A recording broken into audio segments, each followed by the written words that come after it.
Okay, I'm going to show how to do updates with Sbopkg. Now, I've already attained super user mode, but I'm just going to start over and show it again. SU space dash, type in the password, and then you see that the prompt is now a £, as opposed to what it was before, the $. So when you see the £, you know you're at a root terminal, so be careful. The command is Sbopkg. Now, something I want to explain to you here is if you type the portion of it that is unique to the command name and hit the tab key, it'll auto-complete for you. So I can back up and type SBO and hit the tab key, it auto-completes. That way you know that you have a valid command. See, if I type SBO, something like that, it's going to say no command found, because that's not a valid command. Also, if I type Sbopkg at a regular user prompt, if I'm in user mode, command not found, because it's not available to the user. This command is only, this is a system administrator command. It's only available to super user root. So I give the root password, and also any of these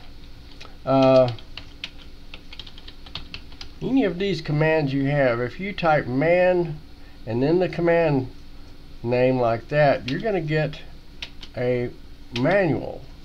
Now I can just type, hit the space bar and page down through all this information and read it at my leisure, and I'll know all of the ins and outs of that command. It even gives you some examples. So the man files are very helpful.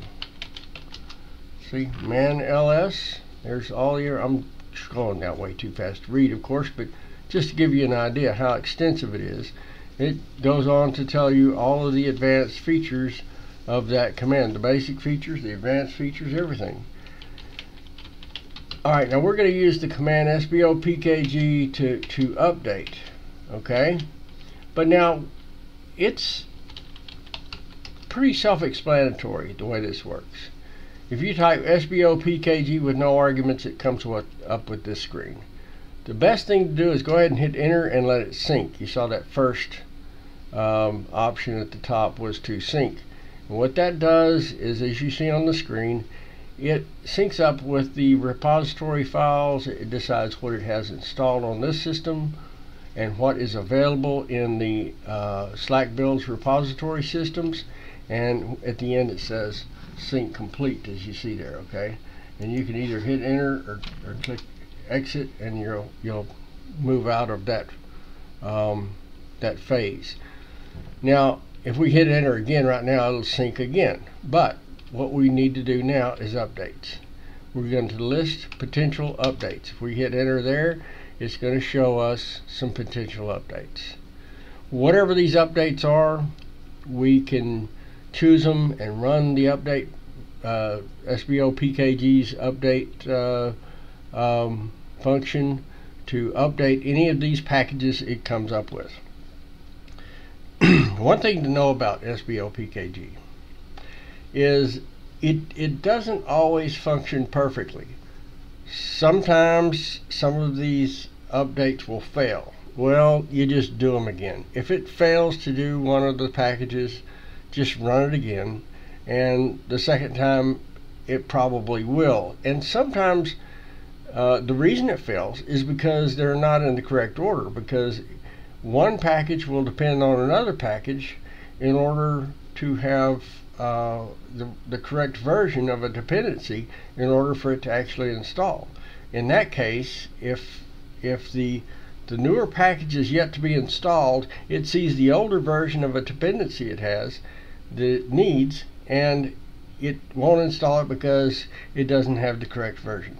So once in a while you run into a place where a situation where Sbopkg does not complete all the updates.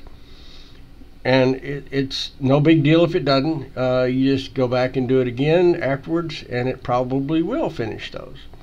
It just leaves out the ones it can't do. Well, actually, what it'll do is tell you that it cannot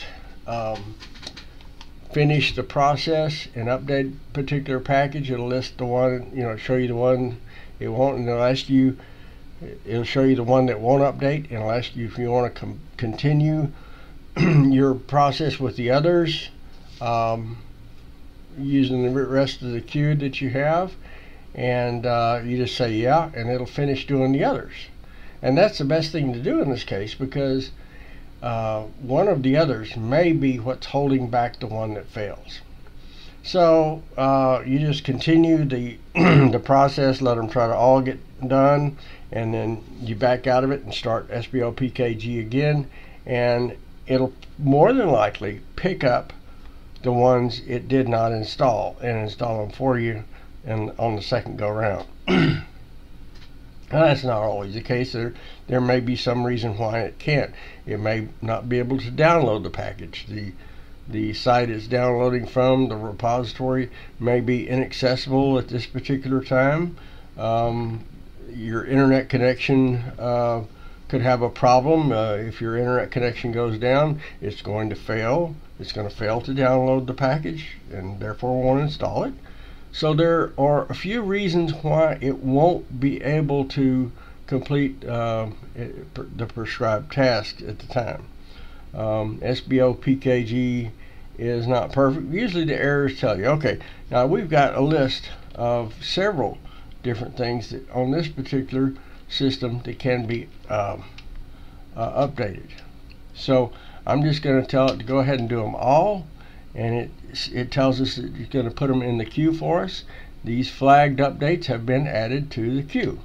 So now we have a queue we can look at. If we go down to the queue, we'll be able to view the queue, and those are the ones we're able to update at this time. Now, if I do clear installed, in this case, again, Sbopkg is not perfect. It's going to clear all of them because they're already installed. It's just a later version or an earlier version of each one. So anyway, we just hit enter, leave them all selected, and then go down to process at the very bottom, and it'll process the current build.